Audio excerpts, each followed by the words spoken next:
Thanks everyone for being here. I want to thank the Cotillion for their courage for allowing us to have this event.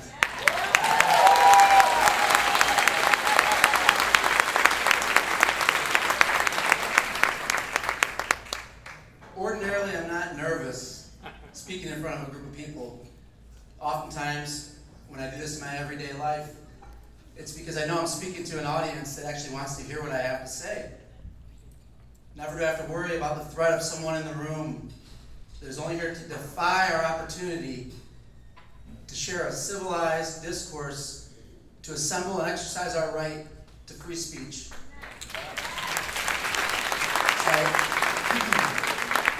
You can tell I'm a little hoarse. It has been exhausting the last 2 weeks fighting this fight, if that's what we want to call it, a fight. I really think it's beyond a fight at this point. It's the search for truth. It's the search for truth. This is not an anti-mask, an anti-vax rally. We are not white supremacists. We are not affiliated with the Proud Boys. I really am not all that interested in politics. In fact, I didn't vote until I was in my early 30s. I'm just a kid from Flint, Michigan. Anybody here know about Flint, Michigan? So I was born into a pretty interesting world. My mom and dad, great people, but they separated when I was 2 years of age. My dad worked in the factory, much like people do in Flint, Michigan, for General Motors. He was a brilliant man, but he struggled with alcoholism. He had his own demons. My mom was a student nurse, just trying to get by and raise two rambunctious boys. And first of all, I just want to give a round of applause to all the mothers in the room right now.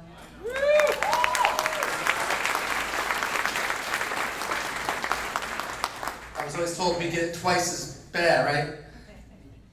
My brother and I were pretty wild as kids growing up. But you know, Flint, Michigan was an interesting place to grow up. We were known for about a decade as the most violent and dangerous city per capita in the United States of America. In fact, we were marked the murder capital of the nation. So growing up, all throughout my childhood, even throughout my 20s, I was really only interested in surviving, building my business, creating a family with my wonderful wife, Nikki, and I had blinders on. I really wasn't all that interested in politics.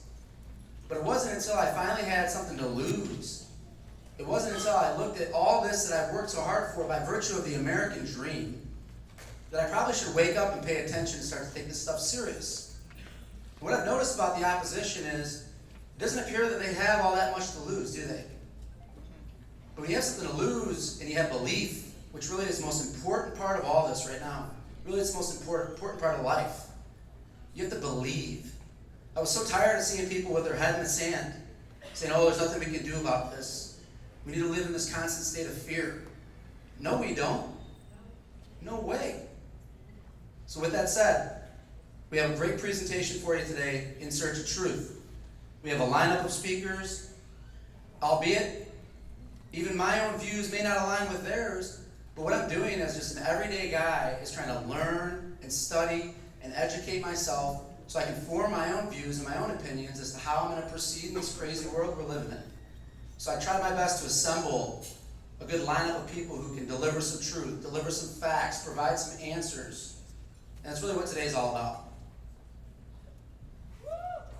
One of my mentors, thank you. One of my mentors is Lieutenant Colonel Waldo the Wingman Waldman. Anybody know Waldo the Wingman Waldman? He's an interesting and amazing man.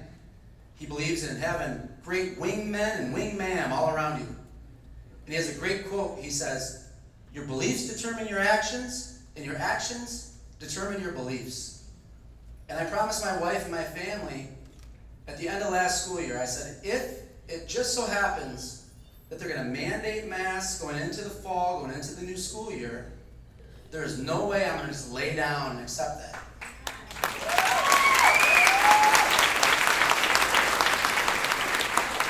I was very blunt with her. I said, if you want to stay, just be prepared, because I am going to fight. I'm going to fight. And here she is by my side throughout all this. What are we fighting for? We're fighting for something we should have never relinquished in the first place.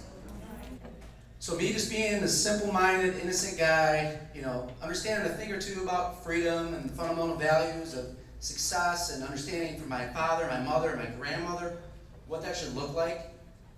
But during all this controversy, I said, I'm just going to go back to the founding documents. Now let me ask you guys a question by show of hands.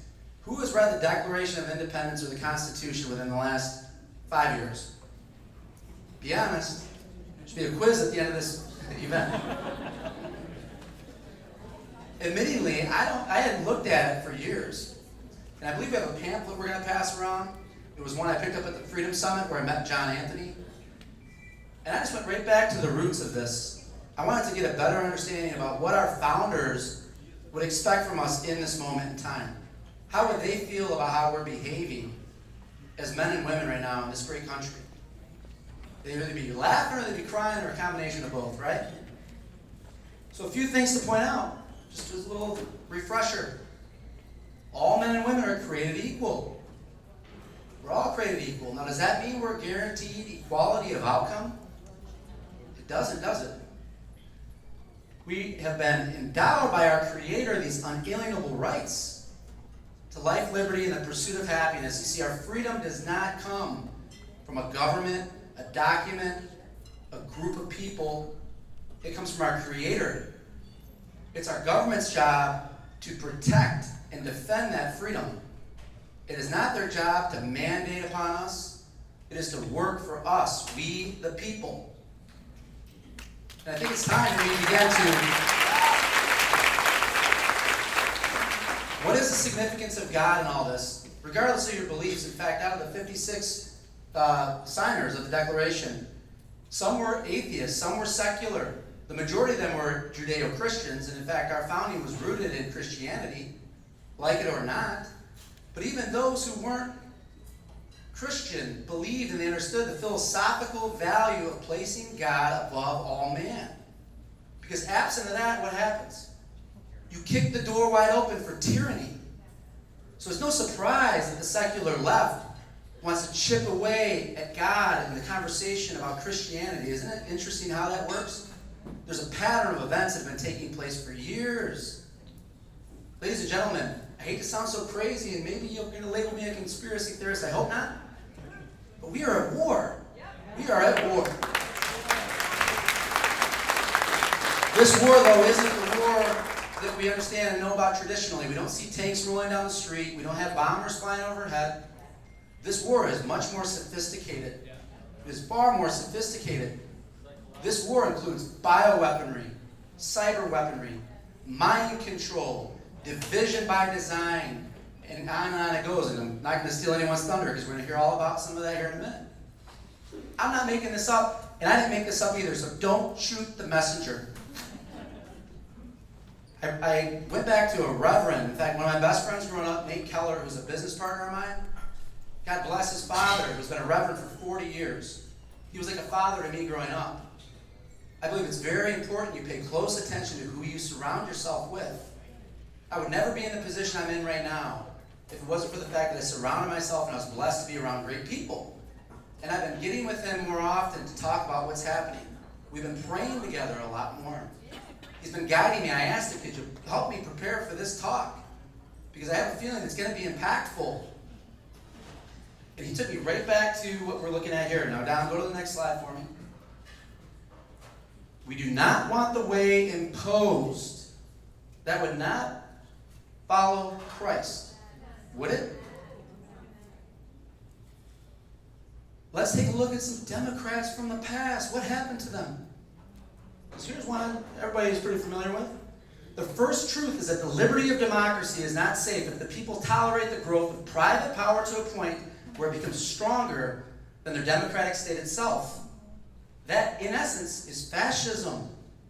It's pretty crazy how there's all these anti-fascists trying to shut us down, and they're displaying fascism at its finest.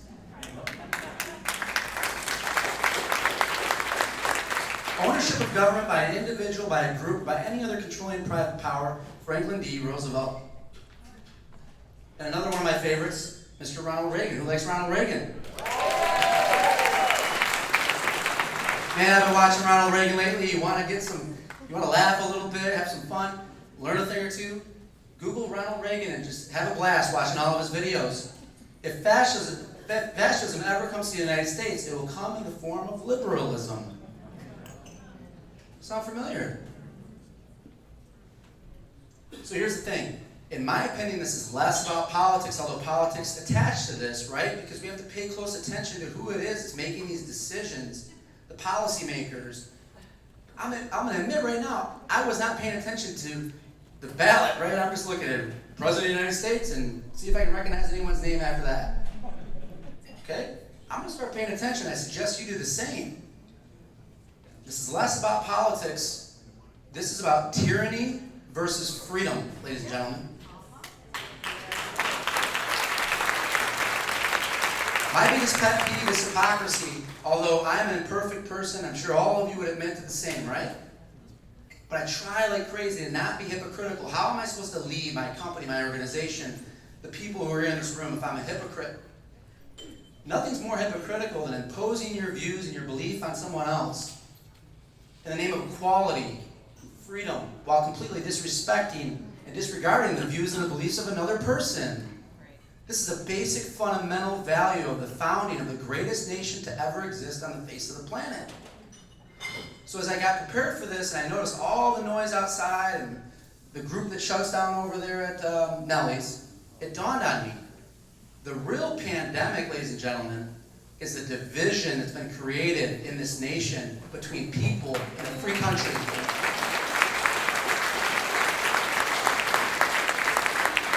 I've been interviewing people who fled communism. I've been studying Marxism. I'm talking to John Anthony and all these other guys who are here today, being just a student of this world that we're living in, trying to gain understanding.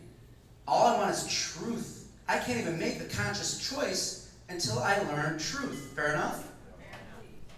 Why is that so hard for us to get that truth? Why is that too much to ask?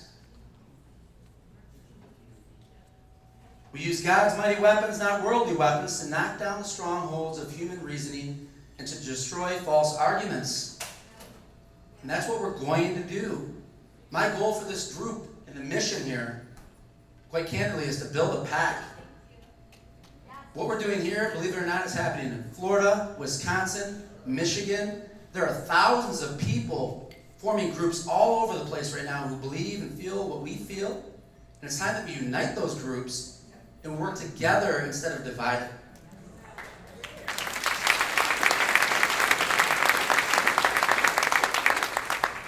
There's two types of fear right now. Fear is crazy, isn't it? It's the greatest motivator of all motivators. It really is. It's all psychological. When I talk to people who fled communism, they say to me, Nick, the first thing I noticed when my country began to change was propaganda. The idiot box. Rewiring the way people think. Who here likes the Doors? Who's into classic rock? Even Jim Morrison, as crazy as he was, he said the media controls the mind. People are afraid. And I talked to Jim Keller, Reverend Keller, about this. I said, I see two different types of fear. I see people who are scared to death to go out into the world, to take off their mask, to go back to work, to live a normal life. And then I see a group of people over here who are afraid to speak up. They're afraid that they're going to get doxxed. They're afraid to fight back. How do we resolve this issue, ladies and gentlemen? There's only one way. Choice. Choice. I'm not here to tell anyone, don't mask your children, don't vaccinate your children. You do what you want with your children. When I look into the eyes of my 4-year-old daughter, my 6-year-old son, and my 8-year-old son, I'm willing to risk and sacrifice everything if it means I'm protecting my children. That's my job as a father.